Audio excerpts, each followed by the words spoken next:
Bonjour,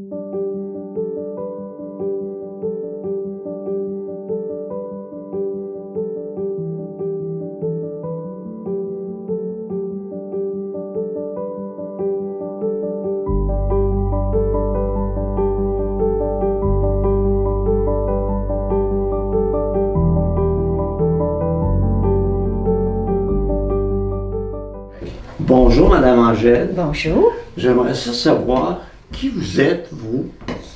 Ben moi, je m'appelle Angèle Audette. J'ai 87 ans. Aujourd'hui, c'est ma fête. Oh, ben bonne fête! Je suis née à Sainte-Rose de Watford, comté de Dorchester. Aujourd'hui, on dit Bellechasse. Mon père s'appelait Joseph Audette, ma mère Alice Grégoire. On était 15 enfants, 6 garçons, 9 filles. Puis dans les dernières, on est 6 filles de suite. Alors je suis la 5e des dernières, il y en a 4 après moi. Puis je peux dire que j'ai eu une enfance heureuse. J'ai été aimée de papa, maman, mes frères, mes sœurs. J'ai été élevée au public. Papa avait un moulin à scie. Puis il y avait toujours du monde à la maison. Et puis, les employés au moulin, ils nous disaient « Êtes-vous conscientes, mes petites filles, que vous avez une bonne mère? Elle sait tout faire, elle fait la bonne cuisine, elle est toujours de bonne humeur. » Ils disaient « Votre père, il est bien aussi. Il est un petit peu autoritaire. » En fait, parce qu'il était le patron. Oui. Là, nous autres, on aimait beaucoup aller aux fraises, aux framboises, aux bleuets, puis aux noisettes. Puis l'hiver, on allait patiner au village. Il y avait une patinoire. Puis là, quelques années après, c'est là que j'ai tombé en amour avec Guy Dallaire. Oh non! Parce qu'on patinait puis on valsait. Ben, je me suis mariée à 23 ans, en 1956, à Guy Dallaire. Guy Dallaire, son père s'appelait Séphora Dallaire, sa mère Andrea Prévost. Puis Guy, ben, il est né à Sainte-Rose aussi. Ensuite, ben, il a commencé à travailler de bonne heure, Guy. Mais M. Dallaire, il avait une beurrerie, puis Mme Dallaire a joué à l'orgue à l'église. Le plus vieux de la famille, fidèle, avec Guy, il ramassait les bidons de crème des cultivateurs pour apporter la beurrerie. Bon, c'est sûr que Guy savait faire du beurre, mais il est allé à l'école à Saint-Hyacinthe, puis il est devenu technicien en produits laitiers. Puis à 18 ans, là, il sortait de l'école, puis il s'est engagé à travailler en dehors. Quand je me suis mariée, il travaillait à la laiterie Baudouin à Thetford Mines. Okay. À Thetford aussi, j'étais heureuse. Parce qu'au bout d'un an, j'ai eu un petit bébé, un petit garçon. On s'est construit une maison, on s'est fait construire. Là-bas? Là-bas, à Thetford. Mais on a fait la finition tout seul, Guy et moi. Moi, je tenais la planche de gyproc, puis Guy clouait. Moi, je peinturais au rouleau, puis Guy faisait le découpage. Puis là, j'ai été 8 ans à Thetford. 8 ans après, là, Guy est tombé malade. Puis je ne sais pas pourquoi, il fallait qu'il goûte, il travaillait à la laiterie Baudouin, puis il fallait qu'il goûte au lait non pasteurisé. Puis là, il a attrapé un microbe. Ben là, il était 3 semaines sans travailler. Puis là, ben, il a eu le temps de penser. Puis là, ben, il dit, moi, je ne ferai pas ça toute ma vie. Je suis capable de plus que ça. Je me pars une épicerie. Mais pas à Thetford, à Québec. Il en a parlé à son frère Jules. Jules, il dit, j'embarque avec toi. Il en a parlé à Fidèle, le plus âgé. Il dit, j'y vais aussi. Là, les 3 sont venus à Québec, ils ont cherché un terrain. Ils ont décidé à Saint-André-de-Neuchâtel parce que c'était un développement neuf. Il n'y avait pas d'église.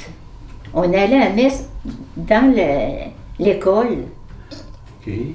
Fait que là, ben, il a donné de son temps 3 semaines chez les frères Grenier pour apprendre l'épicerie, surtout la comptabilité. OK. On s'est envenu à Québec en 1964. Le 31 octobre, c'était ma première nuit dans mon logement, en haut de l'épicerie. En haut de l'épicerie? Oui. Elle s'appelait comment, cette épicerie-là? Elle s'appelait l'épicerie d'Alaire. Puis là, moi, j'ai dit à Guy, j'ai passé une dure année 64. J'aimerais ça travailler à l'épicerie.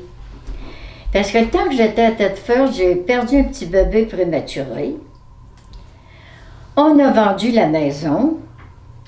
Elle était toute finie au bout de 8 ans. On faisait juste commencer à en jouir. On vend la maison. On s'en va d'un petit logement, mon fils et moi. Guy commence à voyager à Québec pour la construction de l'épicerie avec Jules et Fidèle. J'ai perdu mon père en septembre, il est décédé. Puis là, je perdais un gros morceau. Moi, j'étais proche de mon père. C'était une grosse épreuve. Alors là, moi, aller travailler à l'épicerie, ça me faisait du bien. OK. Ça me Ça changeait. faisait rencontrer des gens? Puis en même temps, ça a été un avantage pour moi parce que j'ai tout connu le monde de Neuchâtel en même temps que mon mari. OK. Moi, je n'étais pas la bosse. Je voulais pas me faire appeler la bosse. OK. J'étais là pour travailler, pour m'épanouir. OK. Je pense que le fait d'avoir beaucoup de contacts Oui. avec beaucoup de gens, ça vous a permis de connaître énormément de monde. C'est ça. Ensuite, on formait une grande famille, on se respectait, on se vouvoyait, puis on s'entraidait.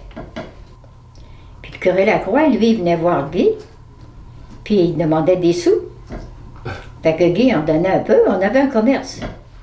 Mais là, on s'est mis à faire des soupers aux bines. On fournissait toutes les bines, le pain, tout ce qu'il fallait.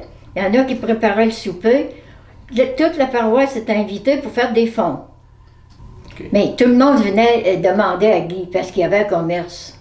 C'était pas comme un particulier, là. Ça fait qu'il donnait à plusieurs places, comme les chevaliers de Colomb. Ils venaient voir Guy, il fallait qu'il entre chevalier de Colomb. Est-ce qu'avec le curé, c'était quoi la relation que vous aviez avec le... Ben, le curé, à chaque fois qu'il y avait un changement, il faisait une bénédiction. On attirait la bénédiction du bon Dieu. Puis il était heureux. Lui, de ça, il voyait grandir, grossir Neuchâtel. Les maisons, ça poussait comme des arbres. Bon, Guy, lui, il achetait les maisons proches. Ben, ça faisait de la place pour construire. OK. On pouvait agrandir le centre d'achat. Bon, puis l'épicerie était tout le temps trop petite. Ils l'ont agrandi 2 fois. C'est bon signe, ça. Parce que il y avait des cultivateurs en arrière de l'épicerie. Ils ont acheté les terres, puis ont construit des maisons. À un moment donné, ça s'appelait le carré d'Alaire. Carré d'Alaire, oui. Ça fait que là, ben, ça l'amenait des clients à l'épicerie. Ben, Jules, lui, construisait des maisons, c'était son métier. Fait qu'on a construit un centre d'achat. À un moment donné, on avait un casse-croûte. On avait des jardins, la caisse populaire. Puis on avait une quincaillerie. Puis ensuite de ça, il faut dire aussi, ils ont été chercher le frère Gilles, qui travaillait à la Pocatière. Ils ont dit, viens t'en avec nous autres. Puis ils l'ont mis publiciste. Gilles Dallaire. Gilles Dallaire. OK. Je pense Là, que c'est lui qui a amené une façon de faire puis de penser au niveau C'est de... lui qui était publiciste, puis c'est lui qui a trouvé Dallaire Petit Prix. Ah, OK. Ah, bon. Il était bon dans les slogans, Gilles, non? Oui. Hein? Il disait, entre autres, parce que j'ai décelé ça, chez Dallaire, le personnel d'abord, la finance ensuite. Puis Jules puis Fidèle, ils construisaient. Les centres d'achat, là, c'est Jules puis Fidèle qui les a fait. Guy ne s'occupait pas de ça, lui, là. Guy il avait assez de gérer l'épicerie. Donc, c'est là-dedans que Jules, à un moment donné, va prendre un envol particulier. Oui. Et il va faire quoi? Ça a été son commencement. Ben, plus tard, il va devenir quelqu'un de très, très important. On est arrivé en 64, mais rendu en 72, là, ça faisait 8 ans que je travaillais. Guy, il dit là, il faut que tu travailles toutes les semaines ou non, ou arrêter. Il dit, c'est trop gros, j'ai besoin. Oh ben là, j'ai dit, j'arrête. Bon. Le curé, là, il dit, j'aimerais partir une petite équipe qui irait visiter les personnes malades. Alors moi, j'ai donné mon nom. Mais Guy travaillait fort, mais moi, je travaillais peu à l'épicerie, là. J'avais du temps. Fait que j'ai donné mon nom. Il a parti une petite équipe, mais ça n'a pas duré. Mais tout de suite après, on a recommencé, Lise Murray et moi, on a continué ça, de former une équipe pour aller aux personnes malades. Puis là, moi, j'ai commencé à aller voir une personne malade. Elle était Madame Perron. Elle était malade, elle ne pouvait pas marcher. Son mari, il ne pouvait pas la laisser toute seule à la maison. Moi, j'ai commencé à lire la parole à l'église, à tous les mardis. Je lisais la parole. J'aidais au curé à donner la communion. Puis je me rendais chez Madame Perron. Puis là, le monsieur, il en profitait pour aller faire ses commissions, puis faire son épicerie. Puis moi, je restais avec elle toute l'avant-midi. On priait un peu, elle communiait, puis là, elle disait, vous allez nous faire chacune un bon petit café. On prenait un café, puis là, je lui avais dit, moi, j'ai appris un jeu nouveau, le skip-bo. Vous allez me montrer ça. On jouait au skip-bo toute l'avant-midi. Là, j'ai visité cette personne-là 19 ans, jusqu'à ce qu'elle meure. Elle s'en allait en résidence, je la suivais. Je pourrais dire, c'est devenu pour moi une mission. Je chantais un appel. Puis j'étais heureuse là-dedans. À Neuchâtel, on descendait la rue Saint-Charles. On tournait à la rue Saint-Pascal, il y avait une maison pour les personnes malades. Au début, on m'a demandé d'aller là. J'allais chambre par chambre. Ça, c'était pas très intéressant. Parce que dire les paroles à chaque chambre, là, ça a changé de propriétaire. Oh, les autres, ils étaient fins. Ils étaient accueillants. Ils réunissaient tous les malades dans une grande salle. Il était 10 qui communiaient. Là, il y a une personne malade, elle dit, « On aimerait ça vous entendre chanter. » Alors, je faisais un chant au début, un chant à la communion. Je ne sais pas si vous le savez, mais ça me rendait heureuse. Il fallait que je cherche quel chant que je vais faire. Si c'était le mois de mars, la fête de Saint-Joseph, c'était un chant Saint-Joseph. Si c'était la bonne Sainte-Anne, à Marie, ben, ça m'interpellait beaucoup, puis ça me rendait heureuse. J'ai visité ces personnes-là jusqu'en 2017. À chaque fois que je sortais de cette maison-là, c'était la paix et la joie. J'avais travaillé à l'épicerie, puis j'étais contente, j'avais aimé ça. Mais les personnes malades, c'était ma vraie mission. Oui, j'étais heureuse là-dedans, puis je chantais un appel. Puis, dans toute ma vie, là, c'est comme si Dieu m'avait aimé, m'avait protégé, m'avait aidé. Moi, je disais, j'ai la plus belle mission au monde, parce que je travaille au niveau de mon être. Vous êtes une femme ultra positive. C'est vrai.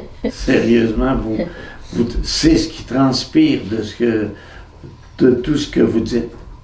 Le bonheur, c'est une mission, mais le bonheur des autres, en tout cas. Le bonheur des autres, ça nous rend heureux. Bien, Madame Angèle, ça fut extraordinaire, la rencontre qu'on a eue. Mais en tout cas, moi, j'ai appris énormément de choses, entre autres la mission et ce que vous avez apporté à l'ensemble des jeunes de Neuchâtel.